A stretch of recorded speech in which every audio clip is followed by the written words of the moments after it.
Okay, as most of us would expect, it looks like Draven will be for the player on the left. Let's see if we get a mirror match, or are we going to have another legend? Maybe you're onto something, NA. Maybe you are going to get the Ezreal versus the Draven matchup. I mean, I certainly hope they did pick one of the few non-Draven Aurelia decks, but ooh, okay. Let's go. Yeah, you are a fortune teller. You knew exactly what was coming up for the round of top 32. Draven versus Aurelia, the chaos shenanigan package. Imagine if it is a miracle versus miracle. I mean, there's a high chance there is, right? Yeah, I mean, in my opinion, the best Ezreal deck is the Miracle version. That being said, not necessarily what's being played. I'd say it's more likely it's the more normal Draven build, but I would not be disappointed by any means if it was Miracle Draven.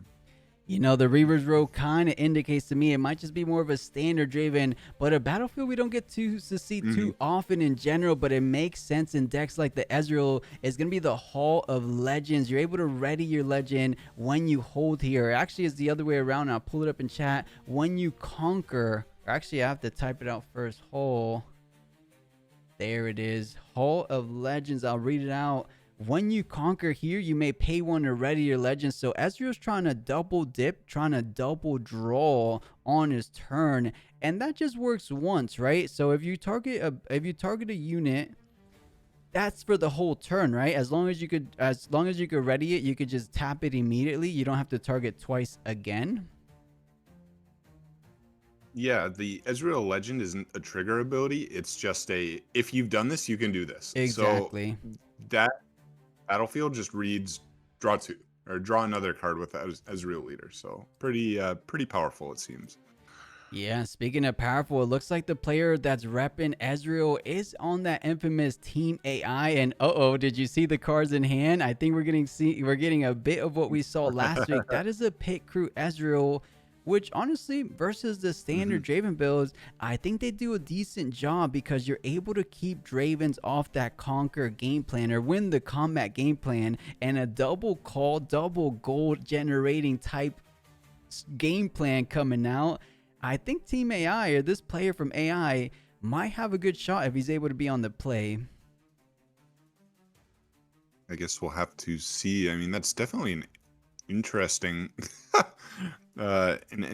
opener from Ezreal. I guess you'd probably imagine. I'm not super well versed in the non-Miracle Ezreal, so I don't really know what this looks like. I'd be curious to see how many 2-drops he is playing. Like I would imagine you still are playing like the Merchants, right? And the I personally like the Fan in Ezreal, but not necessarily the best choice. So we'll have to see who is going first here. That's right, as we approach game number 1. After an extended break, which felt like forever, we are finally here at the round of top 32. Draven versus Ezreal to start things off. And it looks like Ezreal will indeed start things off. Does he decide to just go ahead and put on one of these units, but goes ahead? I thought he could at least play something, because isn't the call just a single energy? You could at least save some runes down the line. Maybe wants to save something on the defense, but wouldn't you have played something, NA? Or what do you think about the pass there? Well, if he does have the what's the name of the unit again? Please help me. It's been a long night. Pit crew. If he does have the pit crew, every gear represents a restand, right? So you might want to save those, as they do represent mobility, cheap mobility, mind you, too, right? So I would not be surprised. That does make so much sense, because we're seeing it right here, right now. Pit crew coming down, followed up by the call that I was wondering why he didn't play, but we get our answer. So Pit crew, every time you play a gear, you ready me, which we're seeing it right now, going in for the Conquer, and that's gonna be granting him a gear, which is a gold that is indeed a gear, readying him one more time. We saw this fantastic strategy come into play in the last round of top 32. It was against an Aurelia player. We were we're all wondering how it would verse against a Draven, and we're going to be finding out here because on paper, because you're able to kind of keep your things safe in the back line, it feels like it has a decent matchup. He's probably played a whole lot of Dravens throughout this entire regional. I feel like he feels confident in this matchup. What about you? Do you feel like he feels decent in here? Yeah, I mean, you do get to play a lot of the same power cards that you have the option to play the same power cards that Draven does.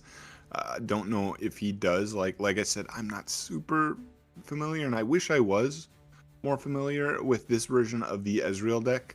I mean, the interaction with the gold tokens is insanely cool. I honestly had not really seen too much of it, but looking at the game, it does look like Draven is developing a board. I mean, these Noxus Hopefuls early can put a lot of pressure on, and I believe the call gives a +1 might, right? Is it a call? Yeah, +1. Yes, +1. So it is only a 4 here, though it is on Reavers, so pretty unlikely that you do choose the push up there. I see an Arcane Shift in hand, I think. Is that? I did see it on his opening hand, so he does have an Arcane Shift, and it looks like be the third call as well getting picked up. So Seal does ready if he needed to, but going in for the Conquer, and now that's Conquer, you could tap an energy to ready your Ezreal. If it was exhausted, of course, in this circumstance, not going to be making too much of a difference, but retreating the pit crew, you're able to play another gear, another call, readying it, and as you mentioned, he does have the option of going into Reaver's Row, but doesn't feel like it might be too fruitful, but sending it anyways, because you're now with the call swinging in for a total of 5. You only have to worry about a single room, but Reaver's Row looking to trigger first, so he is able to conquer for the third time in this game, going up to 3 points, and of course, just so much synergy going on. Look at all that gold. Oh my goodness, the pit crew is looking insane right now. Yeah, that is an insane amount of gold that's been generated. What, it's 1, 2, 3, 4 already on what, this second turn of actually playing stuff, seeing as we did pass our first turn. But Ezreal does come down. I mean, this Ezreal card is absurd. I think it might end up being the most expensive card of Spiritforge. I guess we'll have to see. But definitely an insanely powerful card. And being able to play it straight from your champion unit, your champion zone is one of the best parts about playing the Ezreal deck, if you ask me, especially if you're playing the Ezreal Miracle version, as you do get access to the Ezreal engine like right off the bat. You don't have to dig for it or anything. Yeah, we'll see what Draven has to try to slow that down, because usually some Dravens are choosing to run things like Falling Star to interact with the back line, because right now, as you mentioned, the most likely will be the most expensive card, being that Ezreal. You want to try to take care of it, because Ezreal traditionally has a lot of repeat value. Those things like the Fright, or what's the one, the Cold Shot? No, of course Cold Shot, but the smokescreen type card. It's something cold. It's freeze or something. Oh, I can't believe I'm forgetting. I remember it. I know the ability off the top of my head, but you guys know what I'm talking about. It has so much potential of those kind of repeat cause. One of them being, of course, what we mentioned, the Cold Shot. So yeah, you want to try to deal with that easy as soon as possible. But it looks like there's no such thing as Falling Star in hand. So has to just try to bear with it and do what he can at the moment. So does get a simple conquer for the Kaiser with the additional accelerate cost going up on the Reaver's Row. And what was it? Frigid Touch. That's the name. Of course, card, Frigid right? Touch. We were close. Yeah, like I said, been oh, did my stream freeze? Okay, no, it didn't. Yeah, players just thinking. So a bunch of thinking already. So a lot of units for Draven. So pretty developed board, but not really a lot of runes up, and hasn't found any of the gold generating cards like the Merchant or played the Draven out yet. So any power that does get paid is going to send back like a little bit annoying, because the Draven generally does get to avoid a lot of the power costs with, again, Merchant plus the Draven champion unit. But with Ezreal pushing so aggressively, finding the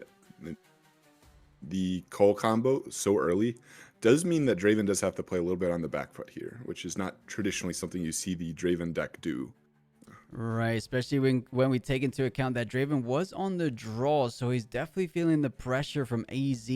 Now, there is a great card, being that overzealous fan, the pit crew needs to conquer in order to get a gold generating from that call, of course. So he's going to be having a tough time to conquer on that Hall of Lights, but at the minimum, he should be finding an easier time against the Reaver's Row battlefield. He has enough might to do so, and just like the previous turn, or actually unlike the previous turn, there's going to be 2 energy available for Draven, and I believe we saw a spinning axe in hand, but he's going to be going for it anyways. Is that a third call, or did he end up playing the swiftness? He tapped 3, so I think that's the boosted swiftness attached to it.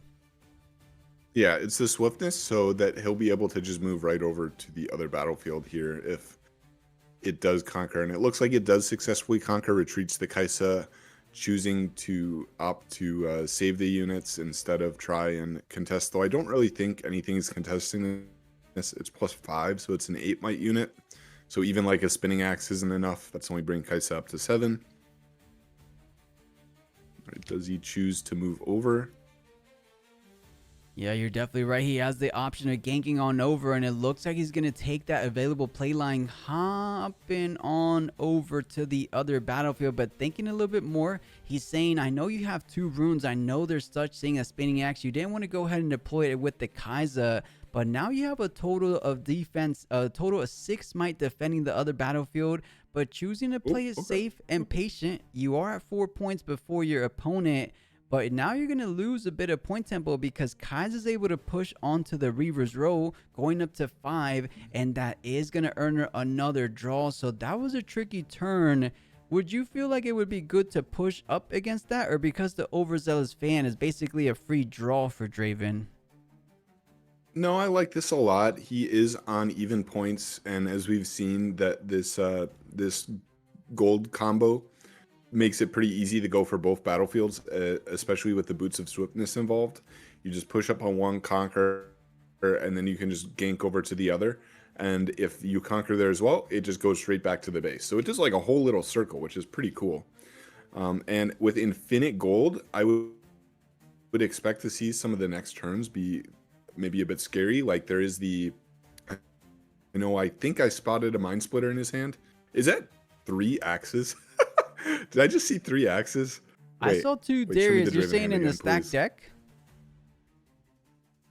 No, in the hand. Oh, we'll see. Maybe they showed it for a second there, but I know at the stack deck it was a double Darius.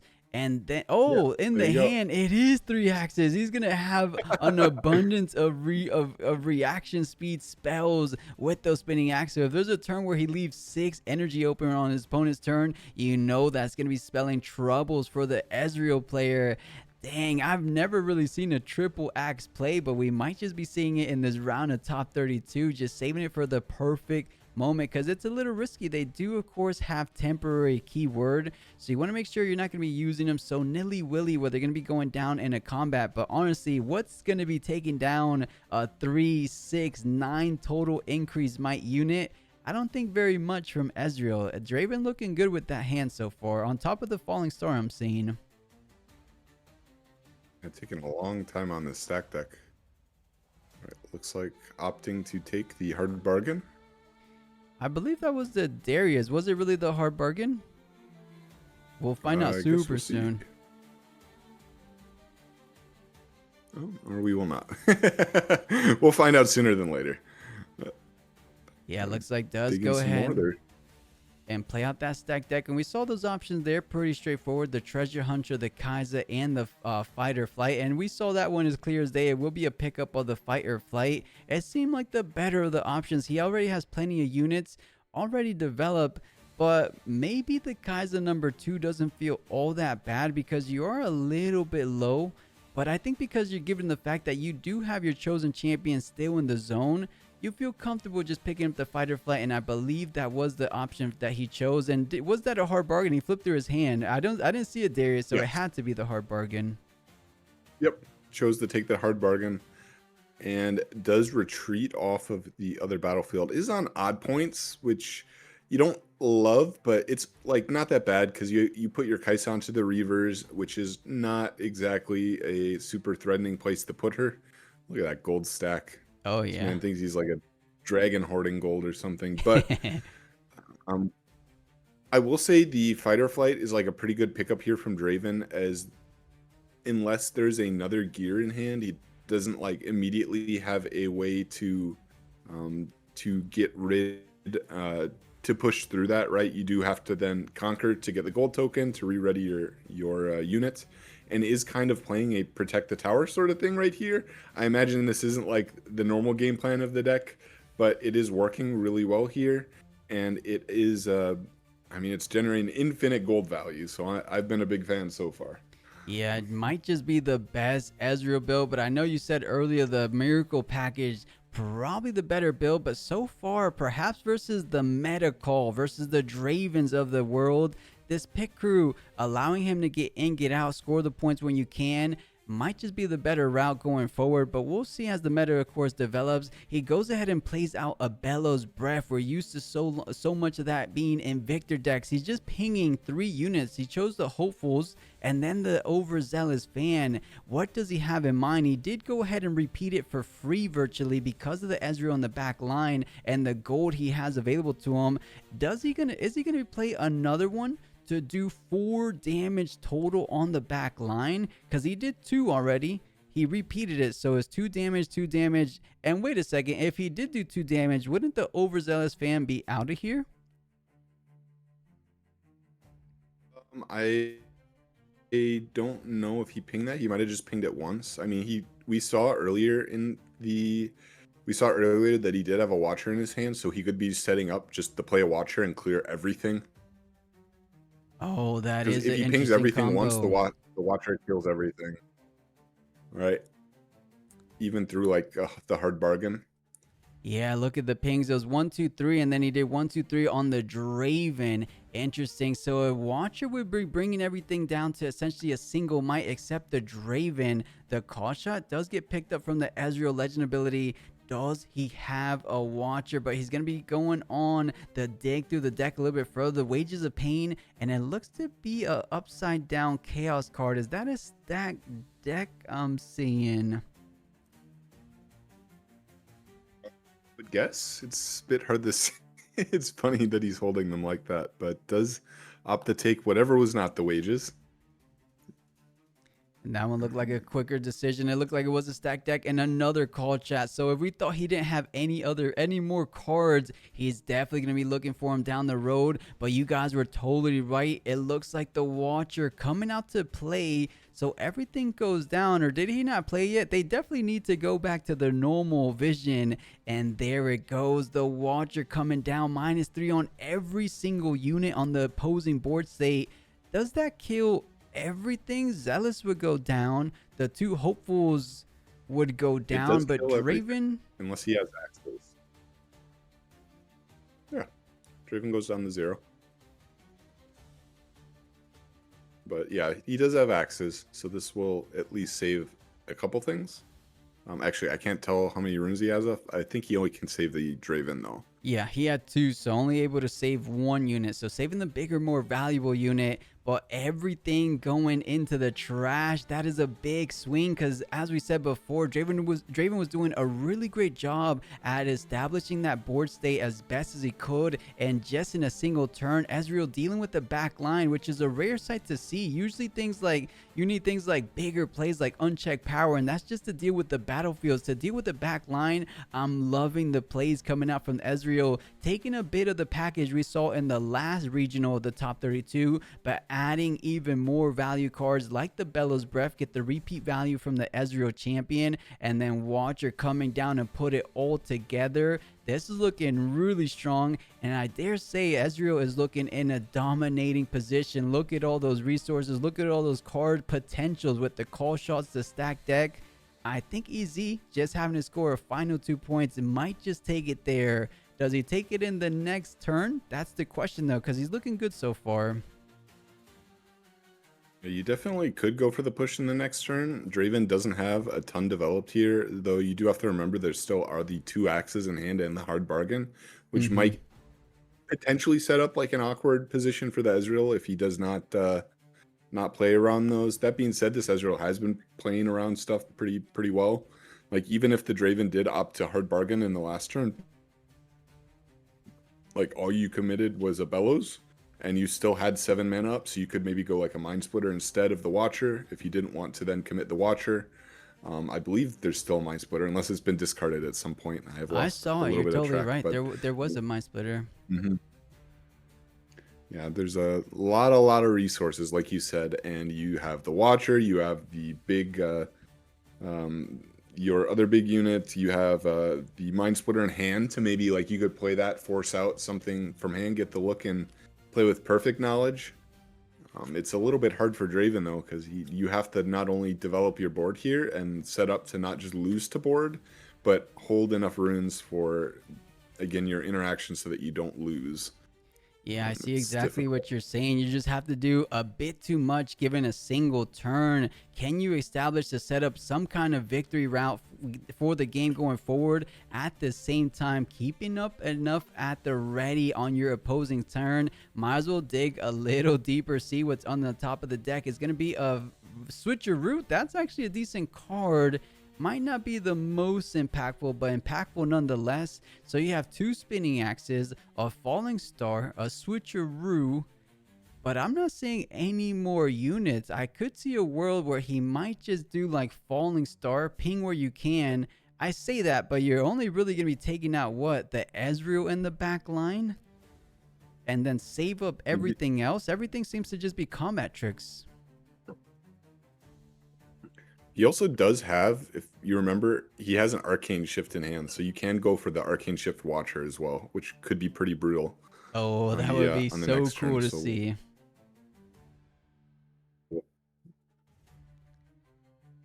So have to see. So he'll be up to 3, 7, 8. So we'll be up to 10. So you do have runes for to play out a Mind Splitter and then go for that play if you did want to. Though you wouldn't be able to accelerate the Watcher then. I feel like if I'm in this board state, let me think. It's probably just like push Watcher up into one of these, probably into the Kaisa, and then just say, are you going to stop this? And if you do have the Arcane Shift. Maybe it's into the Draven. No, it's not into the Draven because you don't want to give him multiple triggers of the Draven unit. Yeah, If possible. I think you're nailing it though. I think it's either or. Just push up with the Watcher first, bait out some spinning axes or something of the like, and then go for the Arcane Shift. The worst that could happen is going to be the hard bargain, having you play a little bit more, which could set your game plan back a bit. And setting it back one turn could be all the Draven needs, but goes for the spinning axe, adding an additional +3. So this Draven defending for an insane amount. I mean, that's just what Draven's able to do with 3 spinning axes, so 9 on top of 6, defending for a total of 15 total might when it comes to Easy's turn. Of course, Watcher could be bringing him down to size, but that's just minusing essentially a single spinning axe, so things are getting rather tough. On top of that, there's going to be 2 hidden cards. We saw a switcheroo, we saw a fight or flight. If I'm willing to bet, I think it was a fight or flight on the Draven and then a switcheroo on the Kai'Sa battlefield is what most likely the player did. So this seems to be a decently complicated turn. There's a lot to think about, especially given the fact there's 2 hidden cards. There's 3 cards in hand, and there's 5 Fury runes available. That makes it easy. Yeah, that does make it a little bit easier for sure. Very easy. You just rebuke the Draven. He probably plays the hard bargain repeated, and you just say, okay, I will gladly pay that. Or retreat? Okay, yeah. Virtually so achieves the same thing he wanted, right? Mm-hmm. Is that a TF? No, that's a card sharp, right? Yeah, imagine if I it was like, no. Yeah, this guy's Ooh, cooking if he had the Twisted Fate. But has some good options. The Wages of Pain most likely pick up because Gus in the situation doing virtually nothing. So we saw the Fight or Flight be revealed, which means there is a switcheroo on the Kai'Sa side. So you got to tread carefully here. Push up with the Watcher was the likely play we talked about, but might as well get the Conqueror where you can, and might as well get the gold while you can too, since you have the ganking online, since you're going to get another gold resource. And Ezreal hasn't targeted too, but Arcane Shift, the Ezreal is target in general, target opponents board. That is a good question. What did he target? I'm sure he targeted something that I just missed. Did No, he targeted with review? he forgot to ready it for turn. I was just saying in general. I'll pull it Okay, up. But okay. Arcane Shiv calming down. He targeted the 3 damage on the Kaza, and then he targeted the Banish and play again on the Watcher. Let's see what he's gonna be able to do. It looks like he decides to play the Watcher in the same spot, but he's trying to say, am I gonna go ahead and hard bargain right here, because I see you still have more runes than needed to counter the hard bargain, or pay for the repeat cost on the hard bargain, I should say. So it almost seems not worth it, but do you still just go for it anyways? Look, that Draven player's leaning that way. Well, the game ends if you don't, right? Because it'll do 3 damage and then the Watcher will reduce by 3. So you do have to try to stop this, and you just say, okay, I'll allow it. I'm paying for it, and now the Kaisa should die, as it's at 1 might, and the Arcane Shift does the 3 damage to it. Yeah, beautiful synergy we're seeing from this Ezreal deck, I should say. But I can't believe we're seeing so much of a dominating performance from Ezreal. It looks like he figured out everything comes together with the Watcher, with the Arcane Shift. I was talking to Leroy, our previous caster, saying, is Arcane Shift worth it running in these Ezreal decks? And it looks like the answer is yes, especially when you tie it all together with the Watcher, as we said before, because that looked really well played. Didn't seem like he made any kind of misplays in that game 1. And man, I think this Draven is going to have a bit of an uphill climb. It could have been a case that EZ just had a bit of a nut straw, right? Drew everything he needed early on, got the pit crew online as soon as he can, and a double/triple call, allowing him to generate so much gold resources going forward. Victorious in that game number 1. Can he go ahead and try to repeat this game plan going into game 2? Does Draven now know what to expect from this Ezreal player now after playing that first match? This will be interesting nonetheless. Let's see if Ezreal could keep the non-Draven Draven meta alive. Can Easy keep on his push in this top cut? It would be really cool to see if he just continues, if he goes to top 16, top 8, and maybe, just maybe, we will have an Ezreal going into the grand finals. But before everything's said and done, let's go ahead and wrap this up on the top 32 round as we approach that game number 2. And most likely Draven should be on the play, unless there's something like an Obelisk of Power, which I don't think you would play that going on the play, of course. We'll have to see what happens here. I'm kind of curious. So it looks like, is that a Void Gate? Oh, wow. Yeah. Okay. Perhaps for things like Bellows Breath? Or Wages of Pain too? I think there's a lot of ping options coming out from Ezreal thinking about it. And there comes I believe it is the card sharp, correct? Generating the gold. So getting that early gold generation, as we saw, was so important in the previous game. Yep, the card sharp.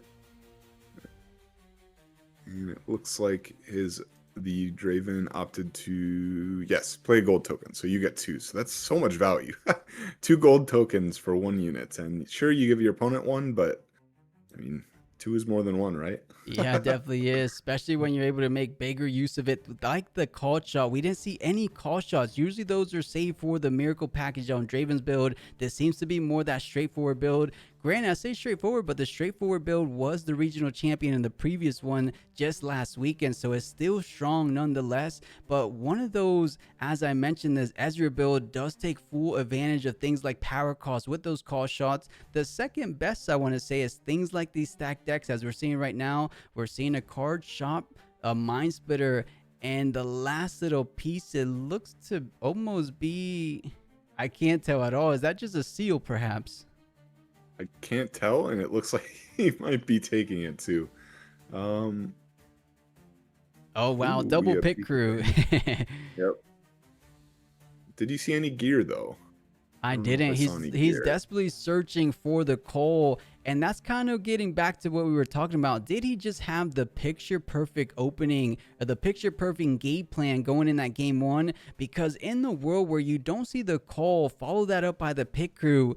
Does the strategy just kind of feel a bit lackluster? We're going to be finding out here because the pit crew will go ahead and hit the board. And I don't think he has the call, but I spoke too soon. He does have the Wow, call. there we He go. pays the gold he got from the card shop, raiding the pit crew. And the 1-2 combo is online, and incredible stuff so far. Yep, and you are conquering on the Targans, so you do get to re-ready your runes. I will say we didn't really see a ton of interaction on the Draven's turn during that last game, so I wouldn't be surprised if the runes are kind of cosmetic here. But oh, looks like the judge is clarifying something. Not sure. Did he not declare the Targons? Oh, It sounds like true. They're being stricklers about that. He didn't point to the 2 runes when he conquered. Man, the judges are Mhm. ferocious. I've always given people the 2 ready, but I think in this situation it doesn't really make all that difference. It would have really mattered if he was trying to defend a battlefield. If he had something like a hard bargain to counter perhaps a falling star or something, but I don't think he plays things like hard bargain. But of course he could have added that from things like the side deck, so it could have been impactful, but I don't think he's too upset about it, honestly.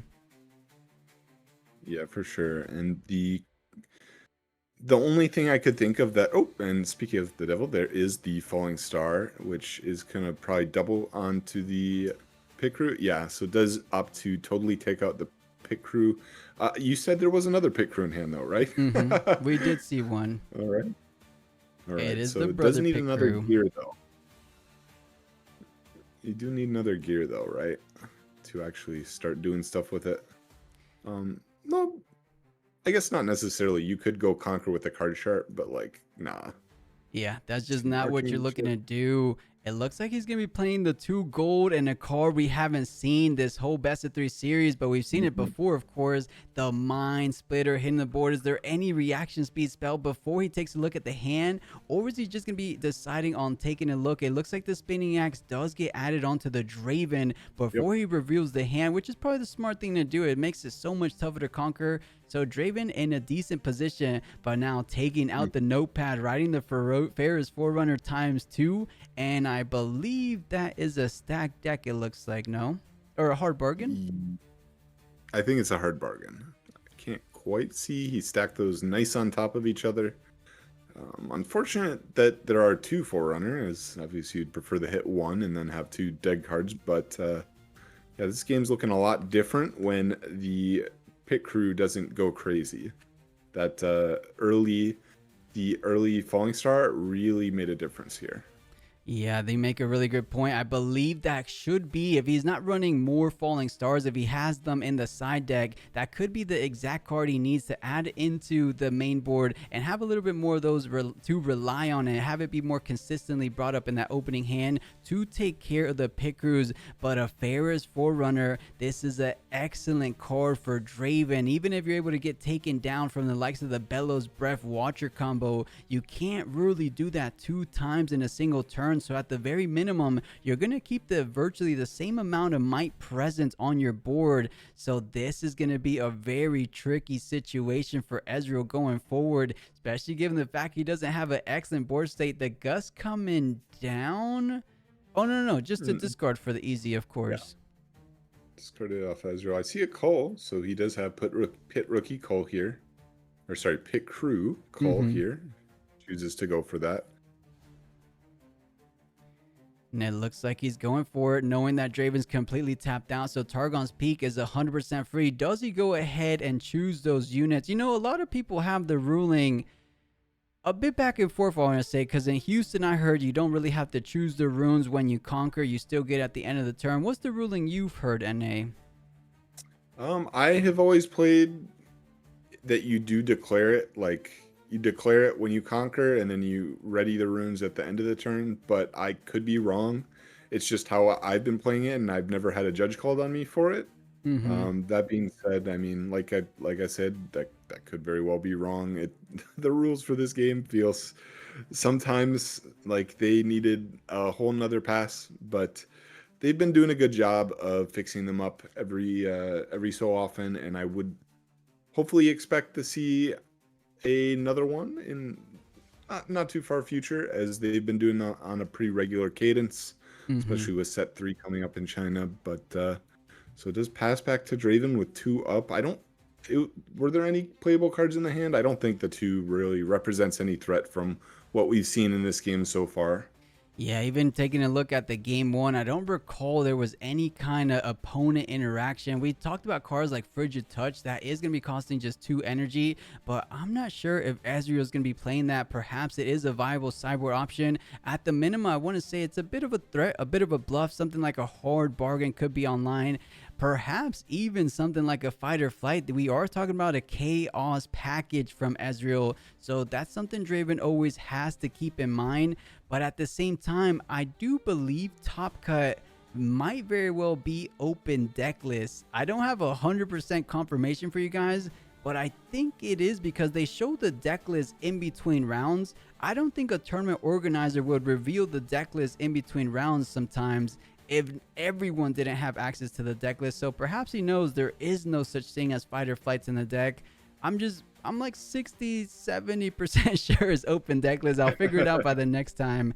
But let's see what Draven has in mind. He has a very straightforward conquer on Targon's Peak, and he also has the option of trying to defend the Void Gate. The Void Gate can get a little bit risky because you do get the extra bonus damage for Ezreal, but if you could defend it successfully, you're going up to 6 total points. You could retreat everything back because right now 6-2, you're feeling in control of this game. And to make it even sweeter, the Bring Your Thunder song completely stopping any kind of plays coming out. Not that he even had plays. At this point, it's just a 5 might unit for the next turn, isn't it? Yeah, I think you're just developing your board here, putting enough units on the board, and they're like fairly big units too, so it's not super easy. Super easy to out. It's easy for Ezreal, but we are gonna have to see a pretty hefty Judge, he swing here. dropped the For card. He's sneaking uh-oh, something in. Oh, and all jokes uh-oh. aside, mistakes like that tend to happen. It was just a room, so nothing too crazy. But I'm wondering what is in hand. It looks rather tough because even if you had that devastating Watcher, it doesn't look too fruitful in this scenario. You do get 2 mechs in the back line if you take down the Forerunner. Yes, you could conquer up to 4, but you're going to have to deal with a Draven with a spinning axe. But you know, I will give it to the Ezreal player. He's done a great job, just like he did in game 1, of keeping Draven off his draw, off his game plan in general, because I believe there's only 2 cards in Draven's hand. And that's just not the situation a lot of Draven players feel too comfortable in, honestly.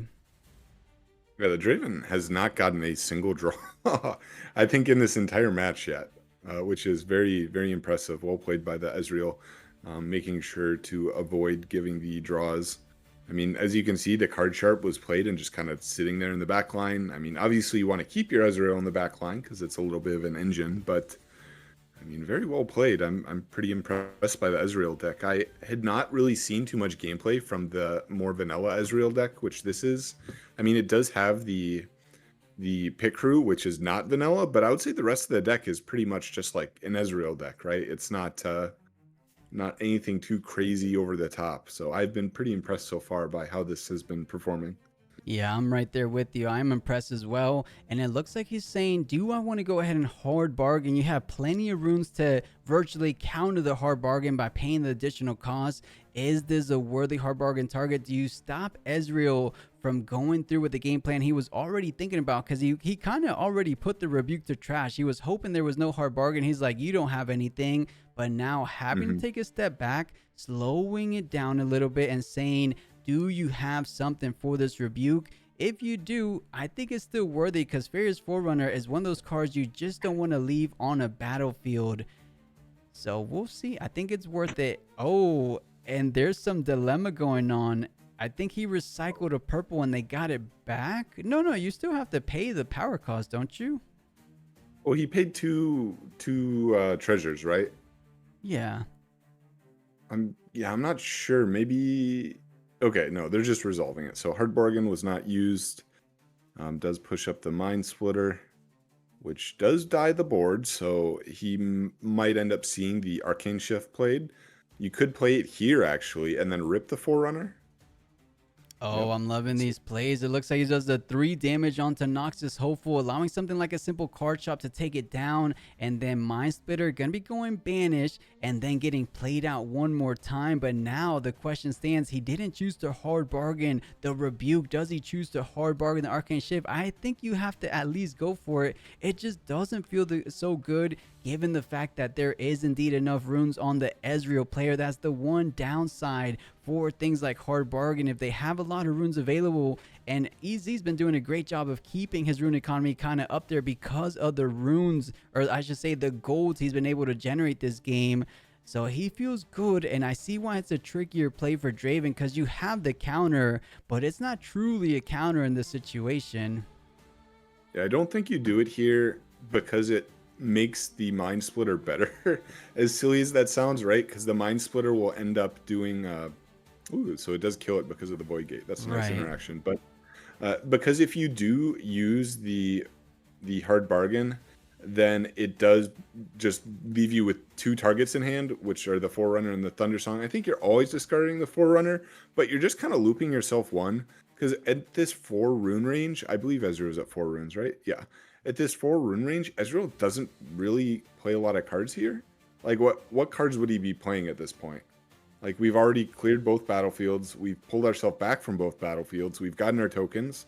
There's nothing else for Ezreal to play, right? So at this point, I don't think that it really accomplishes anything. It's just kind of like hand looping yourself for one. So I think it's a good play to hold on to the hard bargain. There is a chance that later in the game you do hit like... So he's seen the Bellows Watcher play. That is something that now you might have access to, and we just saw he literally just picked up the Bellows Wow. Watchers. So that is something that the hard bargain can be pretty good into, right? Because if you do hard bargain for 4, you can never Bellow Watchers, as that would cost, I believe that would cost what, 4, 6, 7? Yeah, 1 too many runes, even if you are fully ramped. Yeah, man, and look at the card advantage that Ezreal is displaying right here, right now. On top of that, he even targeted or triggered the Ezreal Legend ability. It was from the Arcane Shift, and what else was the secondary target that game? Because the Arcane Rebuke. Shift doesn't... What was it? Rebuke. Of course, of course. It was the Rebuke and Arcane Shift doing wonders, and we're seeing the fantastic synergy. The Arcane Shift gets really nice synergy with the Watcher, fantastic synergy with the Mind Splitter. So those late game beaters really making a difference where it really counts, because right now he's kind of equalizing the board state. 5-4. You know Draven can't win on the next push, so if you're trying to bring things back, and he actually does end up running Frigid Touch, and Ezreal's in the back, so you're able to get a free repeat value. So just for 3 energy, you're able to get a good, impressive -8, is it? Because it's -4, -4. I think that you can even go into the negative department. I believe that's how Frigid Touch works, right? Frigid is only -2, unfortunately, but Oh, it I'm is thinking with still the going to be repeat. pretty good here. Yeah. Mm-hmm.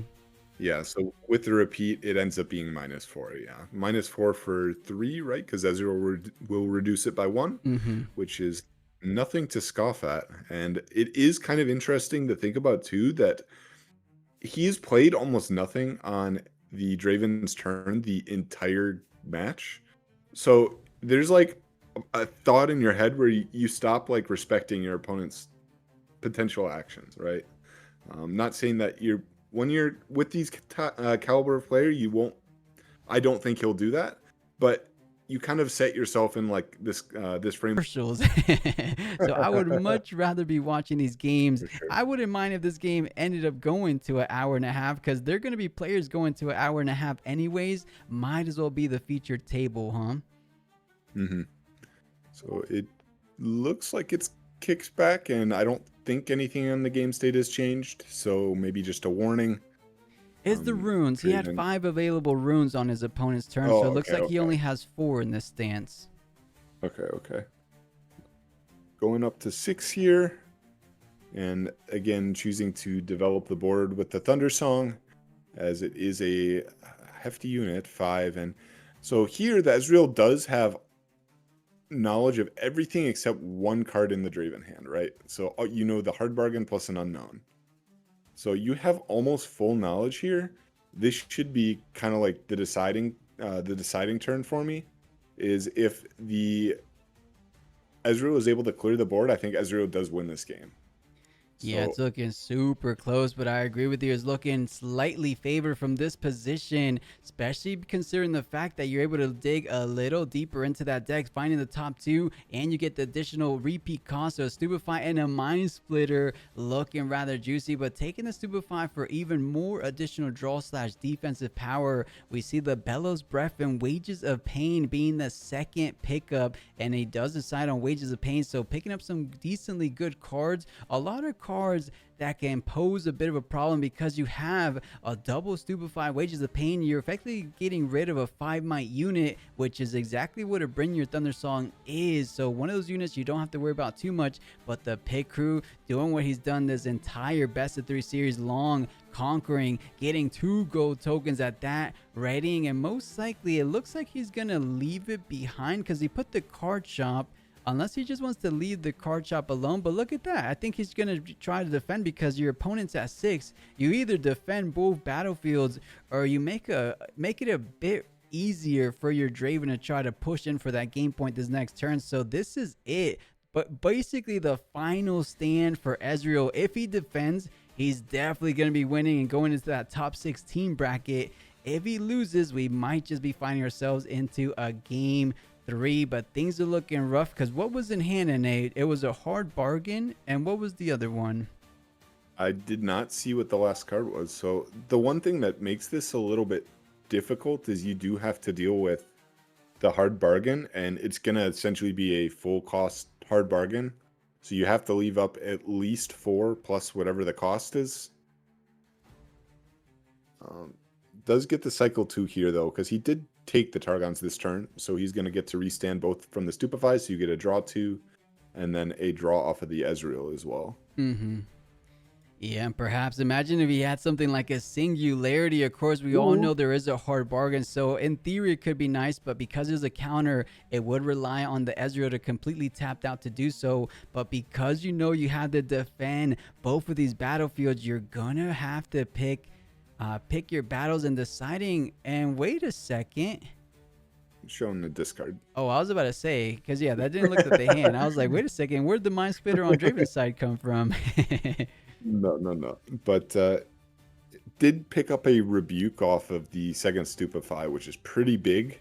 That's honestly one of the best cards for defense here. And Ezreal is going to be going up to 8. So this still does allow you to go like a Rebuke plus. So you'll have enough for... Oh, did he forget the Targons again? He ready to look at that. Okay. I saw him like do the hand motion of go ahead, so was a little bit worried there. Oh, and it looks like a Tide Turner off the top of the deck. So a hard bargain, a cleave, and a Tide Turner. Is that going to be enough? Of course, if you're able to win one of these combats, you will be able to see another card off the top. But you're only going to be going up to 7, so that won't be a double draw in that situation. But things are looking rather tough given the hand right now for the Draven player. You're pushing in with a max of 9 from the Draven, 5 from the Thunder Song. And what is defending on card shop? There's a call. Is that 2 calls on Pit Crew? Yeah, it's just 2 calls, so he's at 5. 5 and then 3, so 8. Plus the hidden. And we haven't seen too much hidden. Did we catch wind of what that card might be? I missed it. I wouldn't be surprised if it's like a fight or flight. What else would be hidden in this? I think that has to be the only viable option. Of course, there is blue, so consult the past kind of rings a bell, but no, I think it has to be a fight or flight. So he's looking great. You got a Rebuke. You have a fight or flight. Most likely, we're kind of speculating there. And then he has, I believe he still has the Frigid Touch with repeat value. So -4. This Ezreal might be going up 2-0, but I don't want to speak too soon. This Draven player has made it here for a reason. He's defeated a lot of opponents to get in this position, so I know he has something in mind, but just considering, like I said, the simple fact there's 3 cards in hand, a Tide Turner is good, just not in this situation. Cleave is okay. You could conquer one of these battlefields, but how in the world are you conquering both? It does look like someone in chat did catch what he hit, and it was the Wages of Pain. So it is a bluff here. Still a decent card because you're probably able to do enough damage to evenly trade. So you're effectively offering the trade. But we'll see. We'll see what ends up coming in each of these battlefields direction. He's thinking of a plan. What is the possible winning line? Because I'll be honest with you, Nate, I don't see the winning line. Are you seeing any potential outs for this Draven? Actually, it does. So I guess I was wrong. If you do have the Frigid Touch, because we know the Frigid Touch is in hand, the Frigid Touch plus the Wages can kill something, as well as like you said, just making a trade. But it looks like going all in on the Targons here. Yeah, I believe so. He knows there's no Boots of Swiftness, but speaking of Frigid Touch, that's going to be coming down. Most likely target will be that Draven, but actually I misspoke. It will be the Thunder Song, and it does get the repeat value, as you guys can see on the screen. Give it unit -2, and because Ezreal in the back reducing the repeat cost by 1, all you have to do is pay 3 energy for a -4 on the Thunder Song. So Thunder Song's just swinging for 1 damage as it stands, so looking good. And I think that just might be enough because it's 9 plus the 1. He just has 10 on the attack, so 10 to 10, virtually trading as it stands right now. No, There's a cleave in hand, remember? I don't know if he's used it yet, so you could attack him for more, but then there's the rebuke, and as long as Ezreal has 6 up, the rebuke goes through. 1 2 3. He only has 5 up. So the rebuke is not guaranteed to go through. In fact, it will not go through. yeah, and I think this could be baiting out the rebuke, perhaps thinking if you have the rebuke, I'm going to force you to use it here. But of course, he knows AI is the type of player that understands and didn't forget that he has a hard bargain. He wrote down his notes. Most players tend to forget, but he seems like he would be one to remember. But in a certain situation, you might not have any other options. You have to do what you have to do. Do you just force out the hard bargain, or do you just know it would have been countered either way? So just taking a trade where you can. Draven's going to be sticking on the board going up to 7, but you're going to be holding up to 7, and things kind of shifted. I knew this player would think of some kind of line to try to turn things back in his favor, because there's no way of getting to that Targon's Peak battlefield efficiently, right? There's no such thing. I mean, Watcher accelerated. Does that do the job? Yeah. So Watcher, Draven's at 9 when attacked. So Watcher down to 3. So Watcher does get over that on its own. Okay. And we did indeed see there was a Watcher in hand, so that's something to be very considerate for Draven. And I don't think there was any additional combat tricks. Is the cleave and the hard bargain. Cleave is only as you're attacking, so perhaps Ezreal just still has it nonetheless. But this was a tricky turn, to say the least. Yeah, and you do actually have 10 runes coming in as the Ezreal, so you can just go like I was gonna say you could just go like rebuke and then he hard bargains it and then Watcher, but that doesn't really accomplish anything. Okay, so this does change the math, right? So now it does trade with the Watcher if the Watcher is your only play. Plus a hidden. Well, so there's a hidden draw on. That's pretty good. Yeah, for winning the combat. What a fortuitous draw, because out of everything you could draw is going to be a hidden card allowing you to use it on your opponent's turn. That could change everything. And imagine that was a fight or flight off the top. That's going to be allowing you to hold for that victory score to 8. But let's see what goes down. There's another rebuke. Actually, he never used the rebuke, so now he has a full breath of runes, able to pay for the repeat cost. So a perfect opportunity. I like the patience from Ezreal. He could have used the rebuke, forgetting about the hard bargain, but using it on the offense instead, and he goes ahead and pays for the 4. Rebuke going to be deployed, and now he doesn't have enough for Watcher though. What is the game plan to get rid of this Tide Turner? Because that is the trickiest part. If he has a gear, you can just go retreat, play gear. Going to get a draw here. Oh, the top deck seal. If he didn't have a That's gear, very he good. definitely has a gear now. These guys are both hitting some crazy top decks. He's going to pretend. He's going to pretend he didn't just top deck by call shot. And he's saying, you know what? Even if I Yeah. didn't have that lucky heart of the cards, I would have drawn something anyways. And he definitely did a call getting hit off the top, but instead chooses the Frigid Touch. Let's see what's under the deck 2 times. And Well, the the chatter is right. I'm so I'm so tired right now, missing basic things. So the wages is actually hidden on the other battlefield, so he can kill his own unit and get a gold token, wow, right? totally right. Yeah. Yep. Yeah. So, I think this does allow you to push through a fight or flight though, which is the interesting thing, right? Because you can go, or yeah, now this definitely pushes through a fight or flight. Yeah, you 'Cause now guys you said it feel one- perfectly. Wages of Pain on your own card shop, gaining yourself a gold resource, which is indeed a gear, as we've seen time and time again from this Ezreal strategy. So the gear going to be to get allowing these pit crews to both ready. And I like that he played 2 pickers. He says, fight or flight, come at me. You're going to have to do it more than once. And we know the last card is a simple cleave. And yeah, look at the luck of the draw. That was indeed a fight or flight. You win a combat. Wait a second. And can he get lucky one more time? It looked like that was a treasure hunter off the top. So I think Ezreal might have just defeated the Draven. Oh my goodness. Things are tight, but it's looking rather up for easy. Yep, and that'll be it. That was really well played by the Ezreal. I'm saying, and this player is playing phenomenal. If there's anyone that could take it all the way, I was thoroughly impressed. Like, there's players that I feel like play well, but this player didn't make any mistakes. I mean, granted, there was one little Targon's Peak that the judges kind of were stricklers on. Other than that, that was flawless. Was there anything you saw that you think he could have improved? Because in my opinion, that was one of the better players we've seen from these Chinese regional circuits. That was hands down probably a better Ezreal player than we saw last week. And that honestly says a lot because he was a good player. Yeah, he played exceptional. I didn't really see anything that I was like, wow, that was a misplay. And he saw things I didn't see, which is kind of, which is very cool. It is always very inspiring when you're watching someone and you're like, wow, I didn't see that play. That's really cool. So.